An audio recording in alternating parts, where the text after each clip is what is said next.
सुगंधा और उसकी सास कांता के बीच एक अजीब सी जंग रहती थी। ये जंग थी किचन में कौन ज्यादा अच्छा काम करेगा और घर के सदस्यों के दिल जीतेगा।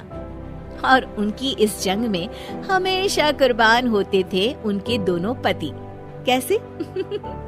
आइए देखते हैं इस किचन पॉलिटिक्स की कहानी में। एक दिन किचन में, माँ जी आज मैं बना रही हूँ मेथी की सब्जी। इस खाने से घर वालों के पेट की सारी समस्या खत्म हो जाएगी। और मैं बना रही हूँ तड़के वाली छाछ, जिसे पीते ही गैस की समस्या कभी नहीं होगी। दोनों अपने अपने खाने को लेकर टेबल पर पहुँच जाती हैं। तभी सुगंधा के ससुर उसकी बनाई सब्जी की तारीफ कर देते हैं। अरे वाह, मेथी की सब्जी भी बनी है, बड़ी ही स्वादिष्ट है। वाह बहू वाह। अरे बहू, लेकिन इसमें इतनी सारी मेथी बर्बाद करने की क्या जरूरत थी?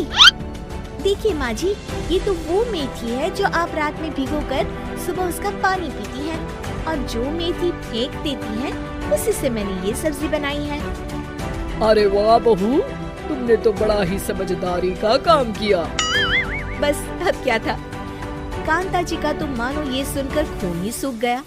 वो फैसला कर लेती है कि किसी भी तरह वो अपने खाने की तारीफ लेकर ही रहेगी और सुगंधा को किचन में उसकी कमियां गिनाएगी। कांता फ्रिज खोलकर देख रही होती है और फिर सुगंधा से कहती है, अरे बहू ये क्या, पूरा फ्रिज गंदा पड़ा है।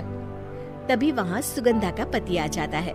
वो सुगंधा को डांट कर कहता है, सुगंधा, तुम्हें कितनी बार कह रखा है कि वायरस फैल रहा है, साफ सफाई का पूरा ख्याल रखना है, लेकिन तुम किचन में इतनी गंदगी रखोगी तो कैसे चलेगा।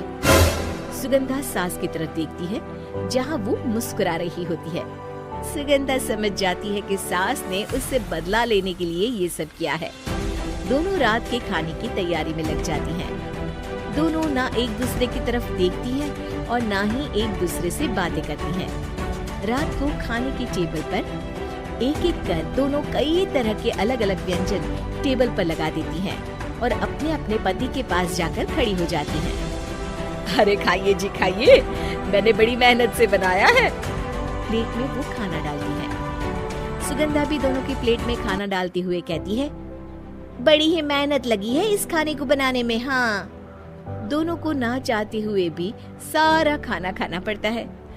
कहीं दही तो कहीं मलाई तो कहीं मसाला। और इन सब के बाद दोनों बड़ी ही मुश्किल से अपने कमरे में सोने जाते हैं। लेकिन अगली सुबह सुगंधा का पति चिल्ला रहा होता है, हाय रे, हाय मेरा तो पेट खराब हो गया, हाय माँ बहुत दर्द हो रहा है। तो वहीं कांता के कमरे से भी कुछ ऐसी ही आवाज आने लगती है। हे भगवान, इस सास बहू की लड़ाई हमारी जान लेकर रहेगी। जाओ कोई डॉक्टर को बुला कर लाओ। डॉक्टर आते हैं। दोनों को देखकर कांता और सुगंधा से कहती हैं, देखिए आप दोनों इन्हें खाने में हल्का ही दीजिएगा। हो सके तो रात का खाना जल्दी खाया करें और वॉक किया करें।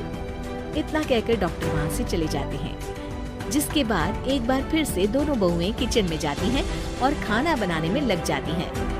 रात में खाने के टेबल पर दोनों एक बार फिर से खाना लगाने लगती है। पापा जी, मैंने ये पतली मूंग की दाल की खिचड़ी के साथ ये पापड़ और पुदीने की चटनी भी बनाई है।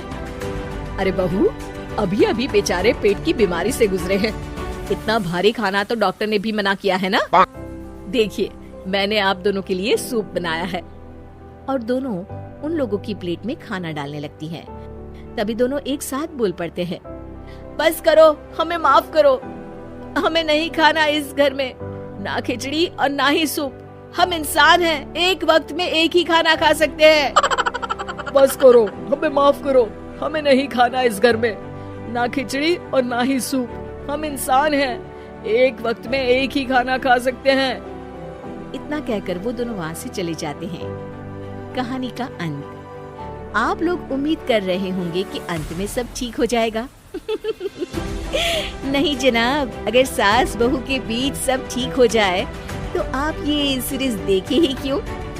तो मजा लीजिए इस चैनल में सास बहू से जुड़ी कहानियों का, क्योंकि ये ऐसा रिश्ता है जिसकी मिठास उसकी खटास में हमेशा ज्यादा ही रहती है।